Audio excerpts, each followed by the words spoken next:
안녕하세요. 작가 알리사입니다. 회사 다니고 계신 분들 중 나도 퇴사 후 유튜버나 할까? 생각하시는 분들 많으시죠? 저도 3년 전까지만 해도 이렇게 생각만 하던 사람 중 하나였어요. 3년 전 솔직한 심정은 나는 이렇게 힘들게 돈 버는데 유튜버들은 쉽게 돈 버는 것 같고 본인 시간 맘대로 다 써도 되니까 자유로워 보이고 언제 어디서든지 일할 수 있고 즐겁게 일하는 모습들을 보면서 현타도 정말 심하게 오고 자괴감도 심했습니다. 이런 감정 저만 느낀 건 아니죠. 이제는 반대로 누군가가 저를 보며 이렇게 느끼겠죠. 누구나 본인이 가본 길이 아니면 그 길이 얼마나 힘든지 모르는 거니까요. 3년 전이나 지금이나 사실 유튜브를 많이 보지는 않습니다. 지금 SNS로 일을 하고 있다는 사실 자체가 말이 안 될 정도로 디지털 기기랑 친하지도 않아요, 저는. 마이너스의 손으로 불릴 정도로 기계를 만지면 다 망가지긴 했죠.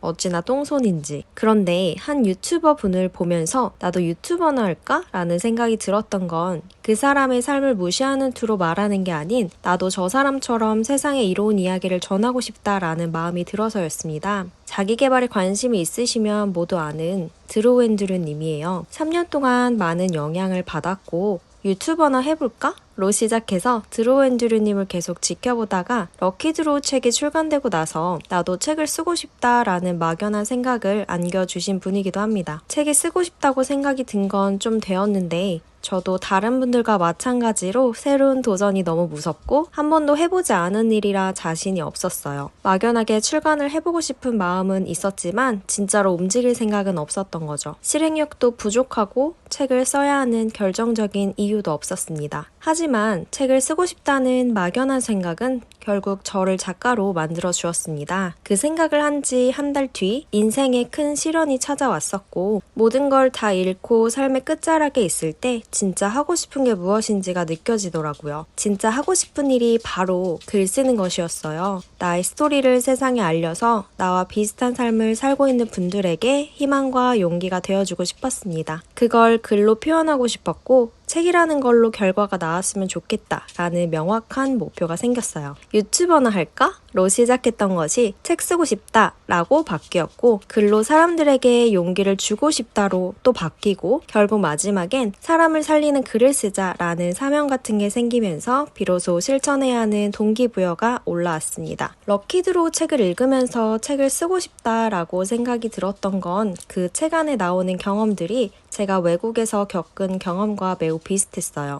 하루아침에 잘 다니던 회사에서 쫓겨나야 했고 외국인이라서 법적으로 해결하기가 쉽지도 않았죠. 어렵게 새로운 일을 구했는데 그 일도 3개월 만에 내쫓겨야 했습니다. 한국에서도 갑작스럽게 일자리를 잃으면 멘붕이 오죠. 타국에서 이런 일이 생기면 멘탈이 나갑니다. 그때 처음으로 공황장애를 겪어야 했어요. 해외 거주 시 회사에서 쫓겨났던 일 말고도 회사에서 나만의 일을 찾기 위해 노력했던 부분들이나 생각하는 가치관들이 너무 비슷해서 럭키드로우 책이 저에게 큰 위로가 되었습니다. 지금도 인생책 한 권만 꼽으라고 하면 럭키드로우라고 말할 정도로 제 인생에서 큰 의미가 담긴 책이었어요. 내가 책을 내서 누군가에게 럭키드로우 같은 힘이 되어준다면 어떨까라는 생각이 떠오르기 시작했고 그렇게 글을 쓰기 시작했습니다. 유튜버로 행동하는 것도 포기하지는 않았어요. 하지만 정말 어렵더라고요. 1년 동안 글도 쓰고 영상도 찍으면서 느낀 건 저는 영상보단 글이 더 잘 맞는 사람이고 카메라 보면서 이야기하기보단 이렇게 목소리로만 제 이야기를 전하는 게 더 편하고 업무 효율이 난다는 걸 깨달았습니다. 이게 정말 중요해요. 나에게 맞는 SNS 플랫폼을 찾는 것, 나에게 맞는 컨텐츠 제작 방법을 찾는 것이요. 1년 동안 블로그, 인스타, 유튜브 이렇게 크게 3개의 SNS를 하면서 각각 다른 점들을 배울 수 있었는데요. 블로그는 글쓰기 실력을 향상시켜 주었고 인스타그램은 사진이나 동영상을 찍는 연습을 할 수 있도록 도움이 되었고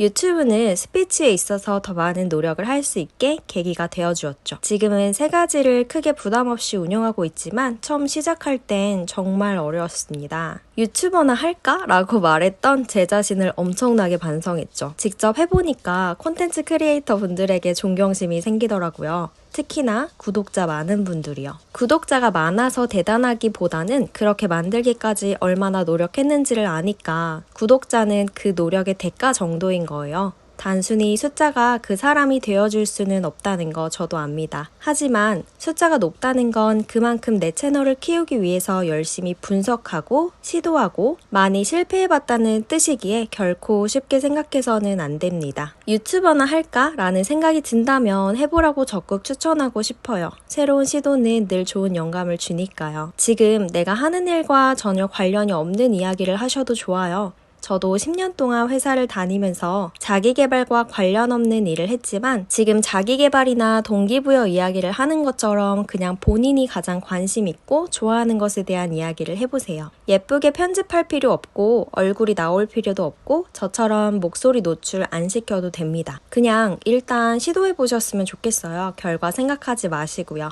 유튜버나 할까? 나도 쟤네처럼 놀면서 돈 좀 벌어볼까? 라는 마인드가 담겨 있으면 망합니다. 그런 마인드로는 돈 못 벌어요. 돈도 인생 역전도 그런 거 아무것도 바라지 말고 그냥 인생이 심심하니까 이런 거라도 한번 해보자 라는 가벼운 마음으로 도전해보세요. 그러다가 저처럼 갑자기 책이 내고 싶어서 작가라는 기회를 잡을 수도 있잖아요. 유튜브나 인스타그램 그 외에 SNS를 보고 있으면 이런 컨텐츠 제작이 쉽게 느껴질 수 있어요. 이 일을 하는 사람들은 즐겁게만 살아가는 것처럼 보일 수 있고 힘든 일은 아예 안 겪으면서 살아갈 것 같을 수도 있어요. 그게 사람 마음이니까요. 내 인생만 힘든 것 같고 다른 사람 삶은 다 부럽고 하지만 어떤 일이든 보이지 않는 곳에서는 치열한 노력들이 담겨져 있습니다. 상대방의 그런 노력을 알아달라는 게 아닙니다. 내 삶이 너무 힘들고 열심히 사는데 좋은 결과가 없어서 억울한 그 자체를 마음을 바꿔보자는 거예요. 내가 힘든 만큼 저 사람도 이렇게 노력해서 저 자리까지 간 거겠지? 이런 생각으로요. 그럼 저 사람들은 어떤 걸 변화시키려고 노력했을까? 내가 모르는 저 사람들의 노하우는 무엇일까? 난 저들에게 무엇을 배우면 될까? 이런 마음으로 세상을 바라보면 언젠가 내 인생도 내가 부러워하던 사람들처럼 살 수 있게 된다는 걸 말씀드리고 싶었어요. 오늘 영상에 울림이 있었다면 좋아요, 알람 설정, 구독 부탁드립니다. 앞으로도 나다운 삶을 위해 열심히 노력하고 있는 여러분들을 위해서 저의 경험을 많이 나눠드릴게요. 감사합니다.